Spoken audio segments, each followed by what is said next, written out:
Yaani dunia unayoiona inatunzwa kwa sababu ya maagano ya Mungu. Hawezi kuinuka kama nje ya agano la Mungu. Jamani, Bwana asifiwe sana. Hawezi kuinuka nje na agano la nani? Utakuwa ni kama Waga nauliza kanisani, jamani wangapi wanataka Mungu ape nafasi? Nasema sisi, lakini kuna gharama yake. Kuna mtu mmoja akaniambia, mchungaji nitaka niwe kama wewe. Nikamwambia, kunifuata mimi kuna gharama yake. Unahitaji uwe muombaji, unahitaji uwe, yaani ili ufanikiwe kwenye agano la Mungu lazima ujitoe kwa Mungu 100%. Sio kujitoa eti kwa sababu siongelei na sio kujitoa eti kwa sababu mchungaji yupo. Yaani ujitoe kutoka ndani, sio kwa sababu ya mchungaji. Unajua kuna watu wanajitoa kwa sababu ya hofu ya mchungaji. Jitoe kama mimi nipo hapa, kanisa litaliacha. Uwezi. Yaani Yesu sio kuja leo. Yaani si nipo hapa, kanisa tafanyaje? Mtaliacha, litakuwepo CLMC, nuru ya watu, mapinga kama mchungaji mwingine. Mimi nimekufa huko, nimeenda mbinguni. Nitaacha, atakuwepo mwingine. Kwa ukiwa unaabudu, muabudu nani? Sio mchungaji. Ukiniabudu mimi umekosea, sababu mimi ni mwanadamu.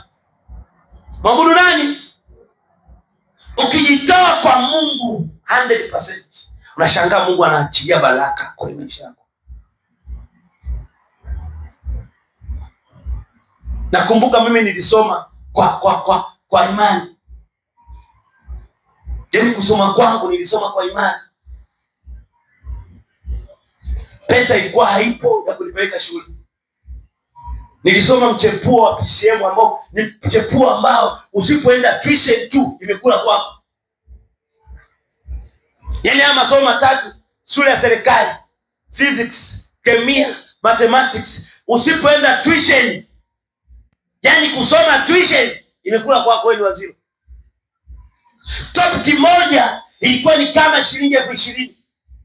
Topic hii kuna topic 20, natoa wapi yola kime mimi? Bwana Yesu asifiwe. Nikakaa kumuomba Mungu. Mama ana hela, familia ina hela. Ukimwomba mzee anasema sitasoma shule. Nitasoma huko shule bwana. Hela tutoa tuition na shule ni tunalipa ada za nini? Ada yenyewe unalipa 70 kwa mwaka. Unasema hiyo mwaka mzima 70 ndio isaidie kusoma. Mwalimu akija anaingia darasani anafundisha tu juu.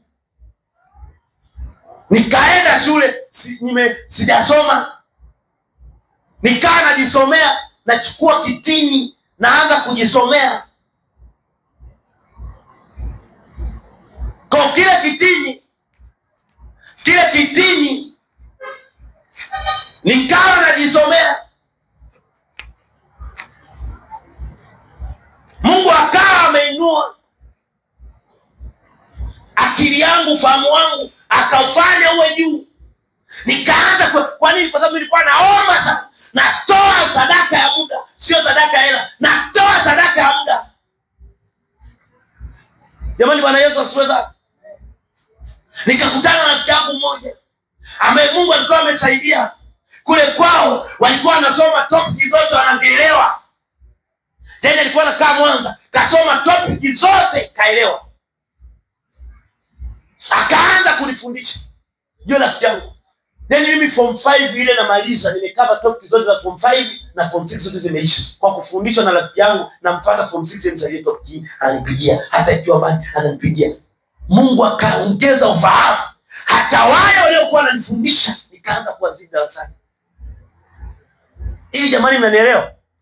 Kwa sababu ya agano la Mungu. Unapoingia kwenye agano la Mungu, kuna mahali utapita ambako kwa macho ya nyama ni ngumu kupita.